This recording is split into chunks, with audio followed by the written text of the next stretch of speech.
ফাইসা মাছ দিয়ে পটল ভুনা খাইতে মজাদার অনেক। আসসালামু আলাইকুম। আজকে আমি পারফেক্টভাবে ফাইসা মাছ ভুনা করব। মাছটা আমি ভালোভাবে ধুয়ে নিয়েছি। দুইটা পটল একটু টমেটো দিয়ে দিই। প্রথমে আমি মাছটা হলুদ লবণ দিয়ে ভেজে নেব। হলুদের গুঁড়া, মরিচও দিয়ে দেবো। এই মাছে মশলা খুব কম লাগবে, হালকা মশলা দিয়েই রান্না হবে। আমি মশলা মেখে ভেজে নেব। কড়াইতে তেল দিয়ে কড়াইতেই ভাজবো মাছটা। প্রায় 3 টেবিল চামচের মতন তেলটা গরম হয়ে গেছে। এখন আমি মাছটা দিয়ে দেবো। বিসমিল্লাহির রহমানির রহিম।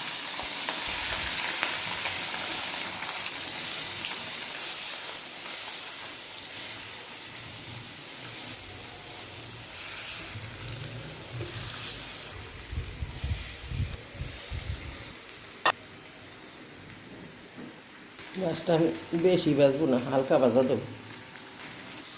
আমি পটলটা ছিঁড়ে নেব।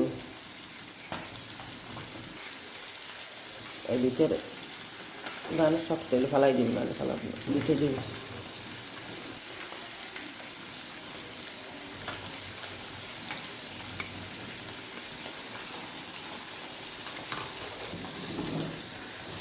মাছটা সাইডটা ঘুরেই ঘুরেই ভাজবো। এক সাইডে ভাজা হয়ে গেছে, এটা বেশি শক্ত করে ভাজবো না। শক্ত করে ভাজলে মাছে এমন একটা স্বাদ থাকে না। ফ্রাই করলে এটা আলাদা, মাছ ভুনা করলে হালকা ভাজা দিতে হয়।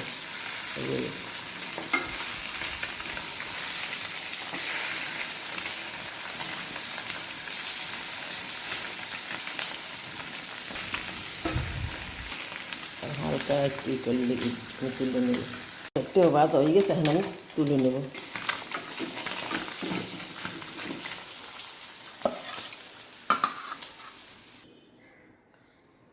আমি এখন দিয়ে দেবো পেঁয়াজ কুচি। শুধু পেঁয়াজ কুচিই দেবো, অন্য কোনো রসুন জিরা আদা কিচ্ছু দেবো না। আমি পেস্টটা আমি হালকা ভেজে নেব একটু। পেস্টটা আমার হালকা ভাজা হয়ে গেছে। দিয়ে দেবো আর একটু হলুদের গুঁড়ো। মরিচ বেশি দেওয়া যাবে, আর একটু মরিচের গুঁড়ো। লবণ দিছে, আর একটু লবণ। মশলাটা আমি কষাই নেব। মশলাটিকে টমেটোটা ছোট্ট একটা টমেটো নিচ্ছি, আর পটল দুইটা আমি কেটে নেব।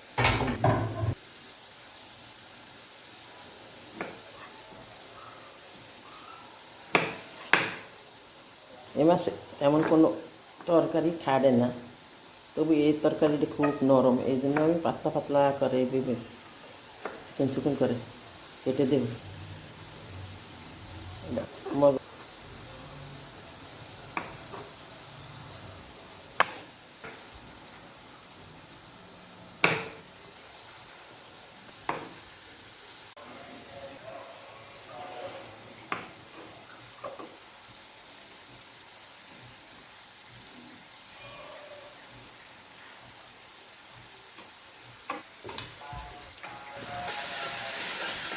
মশলাটাও কষানো হয়ে গেছে, আর একটু হালকা কষিয়ে দেব।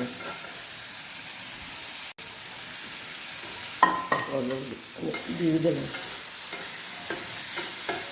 পটলটা একটু হালকা মশলার সাথে। এটা কষানো হয়ে গেছে, দিয়ে দেবো জলের পানি। বেশি দেবো না পানি, টমেটোতে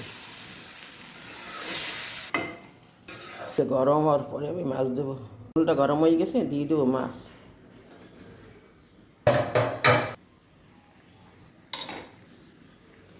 একটা কাঁচামরিচ দিয়ে দিলাম ফ্লেভারের জন্য। ঢাকনা দিয়ে একটু ঢেকে দেবো কিছুক্ষণের জন্য। মাছ লাড়া দেওয়া যাবে না, এইভাবে একটু। আমি ধনিয়া পাতাটা ধুয়ে নিয়েছি, আর আমি কেটে নেব।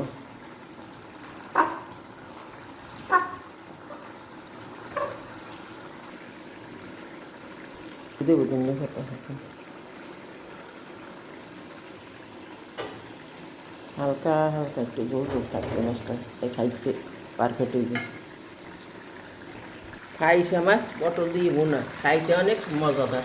ফাইসা মাছ দিয়ে পটল ভুনা খাইতে মজাদার অনেক।